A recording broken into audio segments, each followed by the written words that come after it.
How we doing? It's Mailman Nick. Follow me on Instagram at NickVenti. If you enjoy this content, please give me a thumbs up. Don't treat me like a 204B over here. And obviously, these are my own thoughts and opinions. I will not speak on behalf of the Postal Service.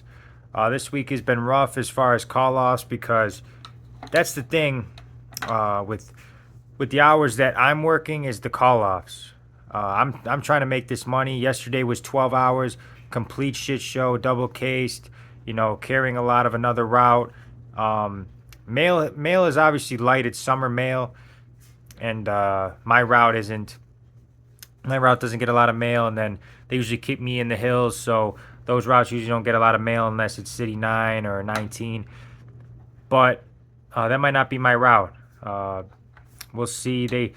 23 came down Saturday, so carrier said if I got it, I don't know why management keeps it a secret for so long.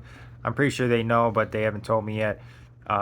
Carriers told me I'd probably start it on a week from Saturday because that'll be the start of new pay period. That's what I was told, but I don't know if I got it yet. But nobody with higher seniority is gonna bid on that route. It is awful. 10 hours. I'll get my overtime just on that route, so that'd be kind of nice. I'll be in town.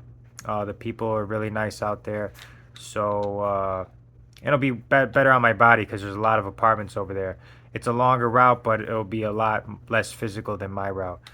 But yesterday, nobody showed up. It was empty. You see the parking lot, it's like, because we got a lot of routes. And when there's not a lot of cars in the parking lot, it's going to be a shit show. And I had a case up a route I really didn't know that well, so that added some time onto my day yesterday.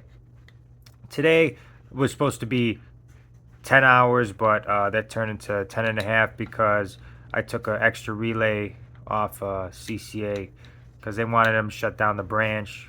So he gave me his last relay, and I'm like, all right, give me that extra money. And then, yeah, that's always getting the hours when I could get it. I do this to make money.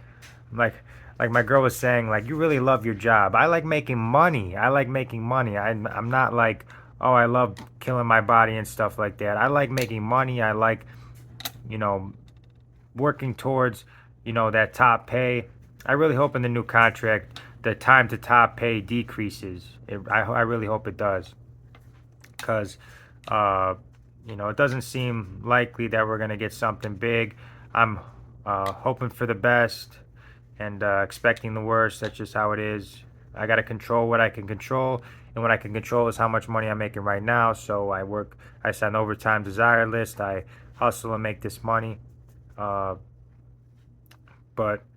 I get hours when I could get them because I know people could start showing up to work, and all of a sudden overtime is dry. And obviously it sucks having to do that. Would I rather work 40 hours and make the same amount of pay? Absolutely. I'm not stupid. But whatever reality is, that's reality right now. I gotta work 60 hours a week to make my 75K a year. That's just reality right now. I'll be getting another raise at the end of the year. And hopefully with this contract, I really hope we do get a raise, or the top pay timeline gets reduced to like, because UPS, shout out to UPS. They got a really good ass union. If you can't get into the post office, definitely apply to UPS. You obviously have to start most of the time as a package handler, but they got a good union too, and they got a top pay. I think is only 4 years, and they get paid pretty well. If I wasn't with post office, I would definitely go over there. But obviously, I'm a regular, and I got a pretty good deal with the post office. So that's just another alternative. People always ask me, they quit and they say, "Do you have any other job suggestions?" And I'll say UPS, CTA, the railroad. My buddy Karan, shout out to Karan. I'm gonna send you this video. He was in the railroad, and now he's at the post office. And he's like, "This is cake. This is cake compared to," and he's close to the city too. And it's cake compared to the railroad. So it's all about perspective. When I first started here, I was working before I got this job, I was working. I was an MMA fighter, and I was also working at a strip club as a bouncer and a floor host. and I was working 12-hour days over there, the night shift, dealing with all the, drugs and fights and stuff like that. So this was a breath of fresh air compared to that. So it's all about perspective. It's all about perspective. But thank you guys all for tuning in. I'm gonna let you guys know if I get that City 23. They still haven't told me yet. I don't know why they're waiting, but I can't wait to see. It's gonna be a rough route, but I'll be in town. I'll be in a mattress. I won't be walk as much anymore. So that's kind of my mindset. But the apartment boxes are messed up. A lot of the names. I'm gonna have a lot of fixing, a lot on my plate. So thank you guys all for tuning in. Please hit that like button, hit the subscribe button, and I'll see you guys in the next video.